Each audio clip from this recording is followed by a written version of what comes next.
이재명 대표의 위증교사 1심 무죄 선고와 연관이 있는지 모르겠습니다만 민주당이 탄핵, 예산안 일방통행, 이 독주의 강도가 더 세진 건 분명해 보입니다.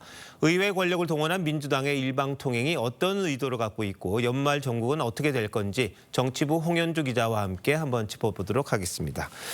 정 기자, 독립기관이죠. 감사원이 국장과 과장 100여 명이 긴급회의 열었다. 이게 처음 접하는 소식 같습니다. 네. 그만큼 탄핵 추진 심각하다는 거죠? 그렇습니다. 이 감사원 사무처와 기획조정실이 회의를 통보하고 주재하는 데 역할을 했다고 합니다. 2시간 반에 걸쳐 긴급회의가 진행되는 동안 저희 취재진도 밖에서 계속 취재를 했는데요. 참석자 100여 명이 돌아가면서 필요한 이야기를 했고 탄핵의 부당성과 즉각 중단돼야 한다. 이 입장에는 이견이 없었다고 합니다. 근데 지금 야당이 장관이나 검사들에 대해 탄핵 시도하는 거 이것도 좀 이해하기 어렵다 이런 지적이 많습니다만 감사원장 탄핵은 완전히 다른 차원 아닙니까? 그렇습니다. 감사원은 헌법기관이면서도 독립성과 중립성이 워낙 강조되는 곳입니다. 정권 교체 때마다 국회에서는 국정감사나 회계감사 기능이 겹친다면서 야당을 중심으로 감사원의 국회 이관을 주장하는 목소리도 나왔죠. 이런 헌법적 배경과 중요성 때문에 독립적인 지위가 유지되어 왔습니다. 자, 그럼 야당이 부담스러울 것 같아요. 탄핵을 한다는 게. 그럼에도 불구하고 이렇게 몰아붙이는 이유가 있는 겁니까? 네, 여당에서는요, 국가의 감사 기능까지 마비시키는 일종의 정부 무력화 시도로 의심하고 있습니다. 특히 지금 감사원은 문재인 정부 시절 주요 사업들에 대한 감사를 진행 중인 상황입니다. 감사원장 탄핵안이 통과될 경우 감사위원회 의결 자체가 무력화돼서 이런 감사들이 공회전할 우려가 있습니다. 네, 지금 문재인 정부 당시에 있었던 일들에 대해서 감사원의 발표 여러 건 있었던 것 같습니다. 지금도 감사가 진행 중입니까? 그렇습니다. 대표적으로 청와대가 통계청 등을 압박해서 집값, 소득, 고용 등 3대 통계를 왜곡했다는 의혹 관련 감사, 보고서 의결을 앞두고 있습니다.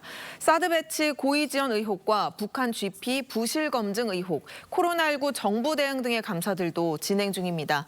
앞서 감사가 이뤄진 서해 공무원 피살 사건으로는 서훈 전 안보실장과 서욱 전 국방장관이 구속됐고요. 월성 원전 1호기 감사를 방해한 혐의로 산업부 공무원들도 구속된 사례가 있습니다.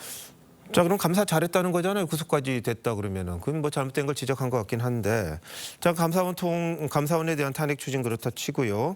오늘 저녁에 민주당이 내년도 예산안을 감액한 것만 가지고 일방 처리를 했습니다. 이것도 초유의 사태인데 왜 이렇게까지 밀어붙이는 겁니까? 네, 풀이해보면 여당이 반대하는 권력 수사기관들의 특활비 삭감을 관철시키려는 의도가 가장 큰 이유로 보입니다. 이는 앞서 보신 탄핵 추진 움직임과도 연계되는 내용인데요. 모레인 일요일까지 여야 예산 합의가 안 되면 정부안이 그대로 본회의에 올라가게 되는 상황이었습니다. 그러니까 야당 입장에서는 대여 공세 기조를 유지하면서 추가 협상을 통해 원하는 예산안을 늘리는 일종의 지렛대로 활용하겠다라는 전략으로 보입니다. 다만 오늘 예결위를 통과한 감액안이 그대로 본회의에서 처리될 가능성은 높지 않아 보이고요. 특히 우원식 국회의장이 여야 합의를 강조하고 있기 때문에 다음 주 원내 지도부 차원에서 추가 협상에 들어갈 걸로 보입니다. 네, 결국 예산도 다수당의 힘으로 누르겠다 이런 취지 같긴 합니다. 자, 지금 감액해놓고 다음 주에는 이걸 또 늘리는 협상하는 그런 볼썽사 나온 게 또 등장하지 않을까 싶은데 차라리 이 감회가 그냥 통과시키고 그 책임지는 게 어떤가 싶기도 하네요. 홍 기자 잘 들었습니다.